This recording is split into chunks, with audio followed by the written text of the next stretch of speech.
চরম মানবাধিকার লঙ্ঘন চলছে বাংলাদেশে। চরম একটা ফ্যাসিস্ট সরকার। আওয়ামী লীগ সভানেত্রী শেখ হাসিনা রোববার ব্রিটেনের দলীয় নেতাকর্মীদের উদ্দেশ্যে বক্তব্য রেখেছেন। এটা এই মুহূর্তে খুবই আলোচিত একটা বিষয় এবং এটার পজিটিভ নেগেটিভ কি ঘটলো তা নিয়ে আজকে একটু আলোচনা করবো আপনাদের সাথে। 250-র উপর থানা যখন অগ্নিসংযোগ করেছে, লুটপাট করেছে, পুলিশ ভিতরে তাদেরকে পুড়িয়ে মেরেছে, পিটিয়ে মেরেছে। এমনকি একটা অন্তঃসত্ত্বা পুলিশ হাত পা ধরেছে যে ভাই আমাকে মারবেন না, আমার পেটে বাচ্চা। তাদের কথা কান দেয়নি, তাদেরকে পিটিয়ে পিটিয়ে হত্যা করেছে। সরকারি কর্মচারীদের উপর পর্যন্ত নির্যাতন চলছে। কর্মকর্তা কর্মচারীদের হয়রানি, গ্রেপ্তার, মামলা দিয়ে চাকরিচ্যুত অথবা ওএজি করা হচ্ছে। এটা জানি না রিমান্ডে নিয়ে নির্যাতন করছে। আমাদের আওয়ামী লীগের নেতা থেকে শুরু করে সকলকেই রিমান্ডে নেওয়ার পর তাদের উপর অকথ্য অত্যাচার হচ্ছে, নির্যাতন করা হচ্ছে। চরম মানবাধিকার লঙ্ঘন চলছে বাংলাদেশে। চরম একটা ফ্যাসিস্ট সরকার। একটা বিষয় হচ্ছে, অনেকদিন পরে এরকম একটা দলীয় ফোরামে শেখ হাসিনা বক্তব্য রেখেছেন। বাংলাদেশের এইভাবে অনলাইনে এভাবে কথাবার্তা বেশ প্রয়োজনীয় হয়ে উঠেছিল গত কোভিড আমলে অনলাইনে কিন্তু আন্তর্জাতিক সম্মেলনও হয়েছে, নানা কিছু হয়েছে। আজকে আওয়ামী লীগের জন্য বাংলাদেশে বিশেষ একটা পরিস্থিতি এবং শেখ হাসিনা বর্তমানে নিরাপদ অবস্থানে দিল্লিতে বসবাস করছে। সেখান থেকে দলের নেতাকর্মীদের সাথে তার একটা কথাবার্তা হয়েছে। এটা নিয়ে উদ্দীপনা তৈরি হয়েছে শুধু ব্রিটেন না, সারা পৃথিবীতে আওয়ামী লীগের নেতাকর্মীদের মধ্যে। কারণ হচ্ছে অনেকে তার একটা ভয়েস শুনতে চান এই মুহূর্তে, অনেকে অনেক কিছু অপেক্ষায় ছিলেন তাকে। যদি তাকে ফেস টু ফেস দেখা যেত সেটা আরো ভালো হতো। দলের কেউ কেউ বলার চেষ্টা করেছেন এখন পর্যন্ত ফেস টু ফেস মানে ভিডিও কনফারেন্সের অনুমতি সম্ভবত তার নেই, এর জন্য এটা অ্যাভয়েড করা হয়েছে। আমি নিশ্চিত না আসলে কেন উনি এই মুহূর্তে ভিডিও কনফারেন্সে আসেননি। আমার একটা ধারণা হতে পারে কি জানেন, ধারণা হতে পারে হচ্ছে তিনি যে এখন পর্যন্ত একটা বিপর্যস্ত অবস্থায় আছেন। বিপর্যস্ত অবস্থায় থাকার কারণে ভিডিও কনফারেন্সের মাধ্যমে তার বর্তমান অবয়বটা হয়তো তিনি প্রকাশ করেছেন। এটা আমার ধারণা, সত্য মিথ্যা অন্য কেউ হতে পারে। এই ঘটনাকে কেন্দ্র করে বাংলাদেশে কিন্তু ভালো একটা প্রতিক্রিয়া হয়েছে। প্রতিক্রিয়াটা হয়েছে কি, প্রথম হচ্ছে যে আদালতে শেখ হাসিনাকে বিচারের চেষ্টা করা হচ্ছে, সেই আদালতের মাধ্যমে একটা নিষেধাজ্ঞা সংগ্রহ করা হয়েছে যে শেখ হাসিনার কোনো ধরনের বক্তব্য যাতে বাংলাদেশে অনলাইনে এটা প্রকাশ করা না হয়। বাংলাদেশের মিডিয়া একটা সেলফ সেন্সার একটা মিডিয়া এই মুহূর্তে। সে বলা হয় যে স্বাধীন মিডিয়া, সবাই সবকিছু বলতে পারছে। আসলে আপনি খেয়াল করে দেখবেন এটা সেলফ সেন্সার, স্বাধীন মিডিয়া না। এটা বলা হবে, ওইটা বলা হবে, কি বলা হবে এটা ঠিক করা আছে। যদি কাউকে একটু অন্যরকম দেখা যায় এর বিরুদ্ধে কিন্তু কঠিন একটা অবস্থান নেওয়া হচ্ছে। এটা ঘটনা বলি, ছাত্রলীগের সভাপতি সাদ্দাম নিউ ইয়র্কে সাংবাদিক খালেদ মহিউদ্দিনের সাথে কথা বলার কথা ছিল। একটা হুমকির মুখে খালেদ মহিউদ্দিন বাংলাদেশের সীমানায় থাকেন না, তো এটা হুমকির মুখে তিনি সিদ্ধান্ত পরিবর্তন করেছেন, এর জন্য এসে হয় নাই। এবং বাংলাদেশে যে ঘটনাটা ঘটেছে, শেখ হাসিনা এই মুহূর্তে কোনো দণ্ডপ্রাপ্ত ব্যক্তি নন, তার কোনো বিচারই শুরু হয় নাই। দণ্ডপ্রাপ্ত ব্যক্তিদের ব্যাপারে বক্তব্যের ব্যাপারে প্রচারে এর আগে তারেক রহমানের ব্যাপারে একটা ঘটনা ঘটেছিল বাংলাদেশে, হাইকোর্টের মাধ্যমে ঘটেছিল। শেখ হাসিনা সেই অবস্থায় নেই বাংলাদেশে। যাক, এই ঘটনা এই যে গভর্নমেন্ট যে প্রচার করতে দিল না, কথা বলতে দিল না, এর মাধ্যমে কিন্তু এই বক্তব্য নিয়ে একটা আগ্রহ তৈরি হয়েছে। এবং আমি একজন সাংবাদিক হিসেবে আমার যেটা মনে হয়েছে, উনি খুব স্বাভাবিকভাবে দলীয় নেতা কর্মীদের সাথে যেভাবে সবসময় বক্তব্য রাখতেন ঠিক সেইভাবে আর একটা বক্তব্য রেখেছেন। এবং এতে দলের নেতা কর্মীদের সাথে তাদের বিচ্ছিন্নতা তৈরি হয়েছিল, সেই বিচ্ছিন্নতা একটু কেটেছে বলা যেতে পারে। আর এখানে ব্রিটেনের একটা খুব গুরুত্বপূর্ণ একটা বিষয় কি জানেন, ব্রিটেন আমাদের নানাভাবে আমাদের মুক্তিযুদ্ধের সময় থেকে সব সময় একটা খুব গুরুত্ব, ব্রিটেন প্রবাসী বাংলাদেশিরা মুক্তিযুদ্ধের সময় যখন সারা পৃথিবীরই এটা ওদের সম্পর্কে নানা ধরনের তথ্য আসছে না, তো ব্রিটেন প্রবাসী বাংলাদেশিরা ব্যাপক একটা ভূমিকা নেন তখন।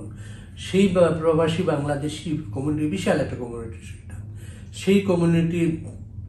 এবং গত 1/11-এর সময় 1/11-এর গভর্নমেন্ট যখন শেখ হাসিনাকে বাংলাদেশে আসতে বাধা দিচ্ছিল, তখনও কিন্তু এই কমিউনিটি সংগঠিতভাবে তার পক্ষে দাঁড়িয়েছেন। তার সাথে এসেছে, শুধু শেখ হাসিনা তখন আসেন নাই, একই ফ্লাইটে ব্রিটেন প্রবাসী নেতাকর্মীরা তার সাথে এসেছেন, এসে সিলেটে অ্যারেস্ট হয়েছেন তারা। এমন ঘটনা ঘটেছে। কালকের ঘটনাটা তেমন একটা বরফ ভাঙার মতো ঘটনা। শেখ হাসিনা কথা বলতে পেরেছেন, তার নেতাকর্মীরা একটা দম ফেলার সবাই। ও আর একটা ঘটনা ঘটছে বাংলাদেশে কি করা হয়েছিল গতকালকে, নানাজন বলছিলেন বাংলাদেশে ইন্টারনেটের গতি স্লো করে দেওয়া হয়েছে, যাতে শেখ হাসিনার বক্তব্যটা সবাই শুনতে না পান, দেখতে না পান বা শেয়ার করতে না পারেন।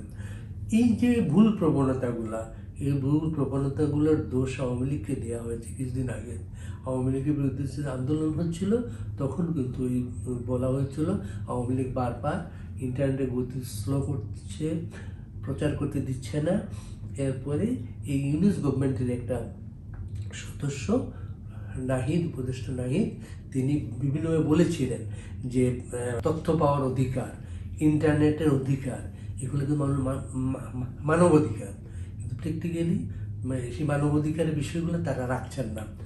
শেখ হাসিনা এখানে কিছু পয়েন্ট আউট করেছেন, খুব গুরুত্বপূর্ণভাবে সরাসরি পয়েন্ট আউট করেছেন। তাকে সারাক্ষণ ফেসিবাদ বলা হচ্ছে, ফেসিবাদী সরকার প্রধান এভাবে বলা হচ্ছে। সেটা বলে শেখ হাসিনা কিন্তু এখানে জবাব দিয়েছেন, ফেসিবাদ কিন্তু নব্য ফেসিবাদ বাংলাদেশে তৈরি হয়েছে ডক্টর ইউনূসের মাধ্যমে, এবং শেখ হাসিনা চিহ্নিত করেছেন কিভাবে তার আন্দোলনকে, তাকে ক্ষমতাচ্যুত করার জন্য যে পুলিশকে বেপরোয়া করে লাশ সংগ্রহ করা হচ্ছিল। একজন সমন্বয়ক কিন্তু এই কথা একদিন বলে ফেলেছিলেন যে পুলিশকে না মারলে, মেট্রো রেলে আগুন না দিলে আন্দোলনটা এইভাবে জমাতে পারতেন না। এবং আরেকজন উপদেষ্টা আসিফ, যিনি কিছুদিন আগে বলেছেন যে তাদের একটা প্ল্যান ছিল, যদি 5 আগস্টে তারা সরকার পতন করতে না পারতেন, তাহলে তারা সশস্ত্র সংগ্রামের পথে যেতেন। এই বিষয়গুলা নানা প্রকাশ করা হচ্ছে। আসলে এটা কোটা আন্দোলন ছিল না, এটা হচ্ছে শেখ হাসিনাকে ক্ষমতাচ্যুত করার একটা আন্দোলন ছিল। এবং এই আন্দোলনটা শেখ হাসিনা বারবার বিভিন্নভাবে বলার চেষ্টা করছিলেন, সেটা মানুষকে টাচ করেনি, মানুষ এটা বুঝতে পারেনি। আমি একটা ঘটনা বলি এখানে, কিভাবে বেপরোয়া হয় এই পরিস্থিতিগুলা। অস্ট্রেলিয়ার কথা আমি বলি। অস্ট্রেলিয়া একটা গণতান্ত্রিক দেশ, অস্ট্রেলিয়ার সবার মত প্রকাশের স্বাধীনতা আছে।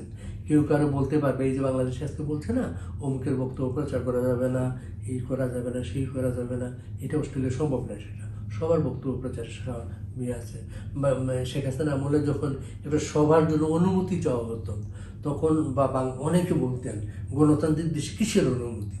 তো অস্ট্রেলিয়ার বাস্তবতা হচ্ছে, অস্ট্রেলিয়া আপনি যতই যেখানে সভাটা করেন না কেন, তবে আপনাকে কিন্তু আগে পুলিশের পারমিশন নিতে হবে। আপনাকে শুধু পারমিশন না, পুলিশকে আপনি লিখিতভাবে বলতে হবে আপনার সমাবেশে কত লোক আসতে পারেন, কি ধরনের লোক আসতে পারেন, এবং আপনার ব্যানারে কি কি লেখা থাকতে পারে, এই বিষয়গুলো পুলিশকে আপনি উল্লেখ করতে হবে।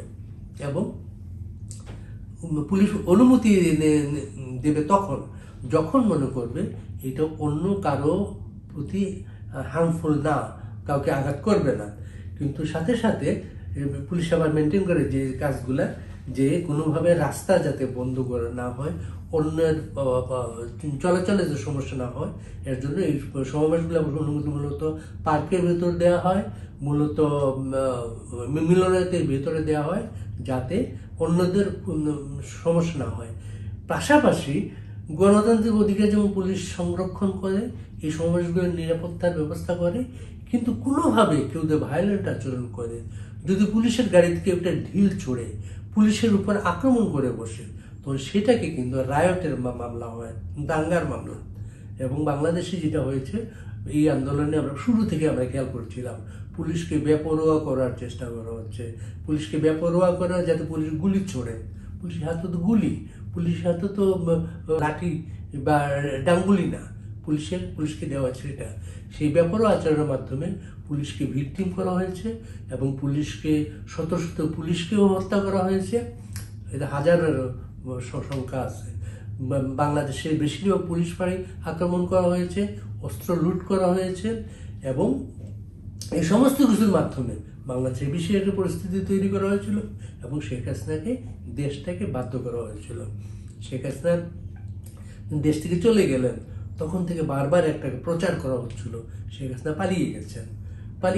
আপনি দেখেন পালিয়ে ব্যাপারটা, শেখ হাসিনা নাই দেশে, এটা তো সত্য, কিন্তু পালিয়ে যাওয়ার ব্যাপারটা মানে এই কয়েকদিন আগে সিরিয়ার আসাদ দেশ থেকে চলে গেছেন। আসাদ দেশ থেকে যখন চলে যান, তার ব্যক্তিগত বিমানে গেছেন আসাদ, মানে এইটাকে পালিয়ে যাওয়া বলা হয়। শেখ হাসিনার তো কোনো ব্যক্তিগত বিমান ছিল না। শেখ হাসিনা বাংলাদেশ বিমান বাহিনীর হেলিকপ্টারে বিমানে 7 জন অফিসার সহ তারা শেখ হাসিনাকে নিরাপদে ভারতে রেখে এসেছেন। যে 7 জন অফিসার তারা সাথে গিয়েছিলেন তারা দেশে এসেছেন, তারা ওই বিমানগুলো দেশে ফেরত এসেছেন। যদি একটা লোক পালিয়ে গিয়ে থাকে ওই বিমান তো এখানে ফেরার কথা ছিল না, ওই 7 জন অফিসার ফেরার কথা ছিল না। বাংলাদেশের সমস্ত কিছুতে, সমস্ত ব্যাখ্যাতে একটা হাফ ট্রুথ, অর্ধসত্য জিনিসটাকে প্রপাগান্ডা হিসেবে যে যেভাবে পারছেন সেটা করে যাচ্ছেন। এটাই বাংলাদেশের সংকটগুলাকে সমাধানের প্রতি নিচ্ছে না, বাংলাদেশকে সবার সমান অধিকারের জায়গায় নিচ্ছে না। এটা বারবার প্রকাশিত হচ্ছে।